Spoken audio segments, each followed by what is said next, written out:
ఏపీలో ఆడబిడ్డల జోలికొస్తే కఠినంగా శిక్షిస్తామన్నారు ఏపీ ముఖ్యమంత్రి చంద్రబాబు. గత సర్కార్ రాష్ట్రాన్ని దివాలా తీయించిందని విమర్శించారు. ఇక చంద్రబాబు విజన్ను ముందుకు తీసుకెళ్తామన్న పవన్ కళ్యాణ్ మరో 10 ఏళ్లు ముఖ్యమంత్రిగా ఆయనే ఉండాలని కోరారు. ఇటు ఏపీ కేబినెట్లో కీలక నిర్ణయాలు తీసుకున్నారు. కర్నూలులో హైకోర్టు బెంచ్ ఏర్పాటుకు నిర్ణయం తీసుకున్నారు. ఏపీ అసెంబ్లీ సమావేశాలు ఇవాళ హాట్ గా కొనసాగాయి.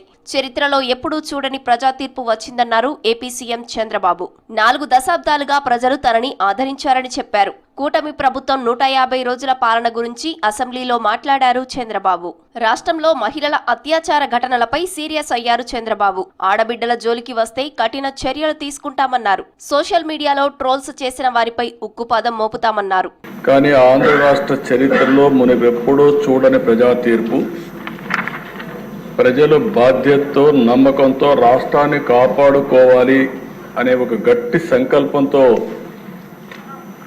ఓటేసి తీర్పిచ్చారు. ప్రజలు ఇచ్చిన ఈ చారిత్రాత్మక తీర్పుని గౌరవించాలి. కానీ ఇలాంటి పరిస్థితి నా జీవితంలో ఎప్పుడు చూడలేదు.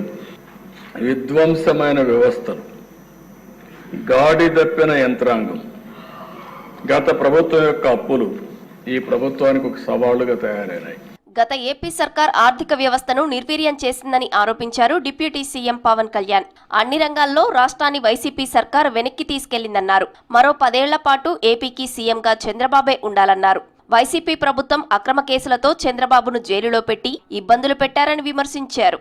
వీరు అరాచకం చూసి ఏ విధంగా దీన్ని రాష్ట్రాన్ని తిరిగి గాడిలో పెట్టాలి అని ప్రతి ఒక్కరి ఆకాంక్ష. అధ్యక్ష, ముఖ్యమంత్రి ఆయన్ని కూడా ఇబ్బందులు పెట్టి ఆ రోజు జైల్లో పెట్టినా, ఎన్ని రకాలుగా పెట్టినా ఒకటే అనుకున్నాం, ఇలాంటి వారసత్వంగా వచ్చిన సమస్యలను మనం ఎలా అధిగమించగలం అని. ఈ రోజున 150 రోజుల పాలనలో ముఖ్యమంత్రి గారు చెప్పింది, గౌరవ ముఖ్యమంత్రి గారు చెప్పింది చాలా ఉత్సాహం ఇచ్చింది, ఉత్సాహాన్ని నింపింది, భవిష్యత్తు పట్ల విశ్వాసాన్ని తీసుకొచ్చింది. ఆకస్మిక వరదలపై కూడా వైసీపీ బురద రాజకీయం చేస్తోందన్నారు హోంమంత్రి వంగలపూడి అనిత. వైసీపీ నిర్వాకం వల్లే విజయవాడకు వరద విపత్తు సంభవించిందన్నారు.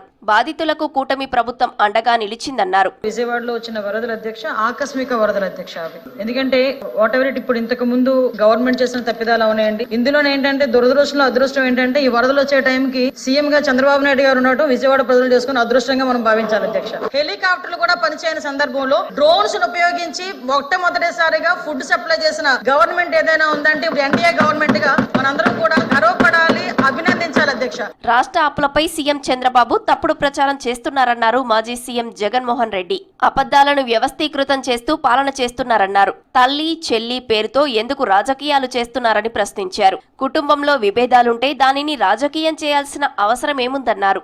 బాబుకు కూడా కుటుంబం ఉంది కదా అన్నారు జగన్. చంద్రబాబు అడుగుతాను ఇదే సూటి ప్రశ్న.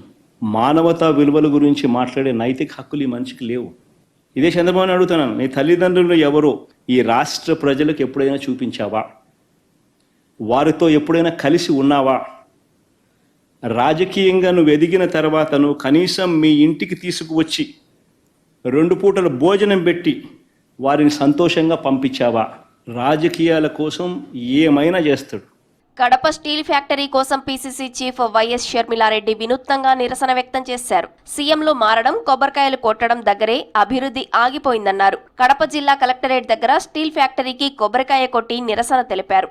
ఇన్నిసార్లు టెంకాయలు కొట్టారు, ఇన్ని సార్లు శంకుస్థాపనలు చేశారు, కానీ ఎక్కడ వేసిన గొంగలి అక్కడే ఉంది. ఇప్పటి వరకు కూడా కడప స్టీల్ ఫ్యాక్టరీ ముందడుగు వేయనే లేదు. ఎందుకు అని అడుగుతున్నాం. పాలకులకు ఎందుకు ఇంత చిన్న చూపు అని అడుగుతున్నాం. ఏపీ కేబినెట్ కీలక నిర్ణయం తీసుకుంది. 85,000 కోట్ల పెట్టుబడులపై ఎస్ఐపిబిలో తీసుకున్న నిర్ణయాలకు ఆమోదం తెలిపారు. అమరావతి రాజధాని కాంట్రాక్టర్ల టెండర్లపై చర్చించారు. మహిళలకు ఉచిత బస్సు ప్రయాణం చర్చలు చేశారు నేతలు.